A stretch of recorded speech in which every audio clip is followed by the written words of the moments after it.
ក្រសួងសុខាភិបាលកម្ពុជានៅថ្ងៃទី27ខែមិថុនាឆ្នាំ2025បានដាក់ឲ្យប្រើប្រាស់ជាផ្លូវការនៅឱសថដែលមានឈ្មោះថាកាបូតេក្រាវីដែលជាប្រភេទឱសថចាក់មានសកម្មភាពយូរសម្រាប់បង្ការមុនពេលប្រឈមនឹងការឆ្លងមេរោគអេដស៍ដែលហៅកាត់ថា KEPRIP តាមក្រសួងសុខាភិបាលនេះគឺជាការផ្ដល់ជម្រើសថ្មីមួយសម្រាប់ប្រជាជនដែលមានការប្រឈមមុខដើម្បីជ្រើសរើសក្នុងការបង្ការខ្លួនពីការឆ្លងមេរោគអេដស៍ឲ្យកាន់តែមានប្រសិទ្ធភាពតាមសំណេរនៅលើទំព័រ Facebook របស់ក្រសួងសុខាភិបាលបានបញ្ជាក់ថាឱសថ KEPRIP នេះត្រូវបានចាក់ជារៀងរាល់2ខែម្ដងនិងមានប្រសិទ្ធភាពខ្ពស់រហូតដល់ 95% ក្នុងការបង្ការមេរោគអេដស៍ឱសថ KEPRIP នេះគឺជាជម្រើសមួយងាយស្រួលនិងមានឯកជនភាពបន្ថែមពីលើជម្រើសឱសថ PrEP ដែលសម្រាប់តែលេប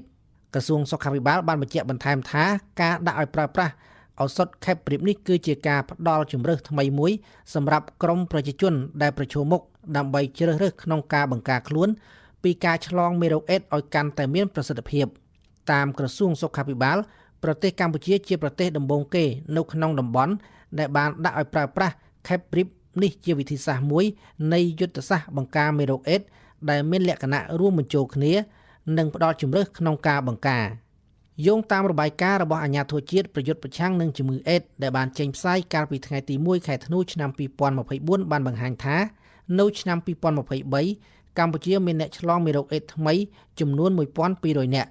ក្នុងនោះ 86% គឺនៅក្នុងចំណោមអ្នកឆ្លងថ្មីជាប្រភេទប្រជាជនគន្លឹះមួយវិញទៀតក្នុងចំណោមអ្នកឆ្លងថ្មីមាន 46% គឺជាបុរសរួមភេទជាមួយបុរសនិងមានអ្នកក្រុមបំលែងភេទរហូតដល់ 99% គិតសរុបត្រឹមឆ្នាំ2023នៅកម្ពុជាមានអ្នកផ្ទុកមេរោគអេដស៍ប្រមាណ 76,000 នាក់តាមរបាយការណ៍ដដែលអត្រាអ្នកឆ្លងថ្មីមានការថយចុះ 46% នៅក្នុងចំណោមប្រជាជនដែលមានវ័យពី15ទៅដល់49ឆ្នាំ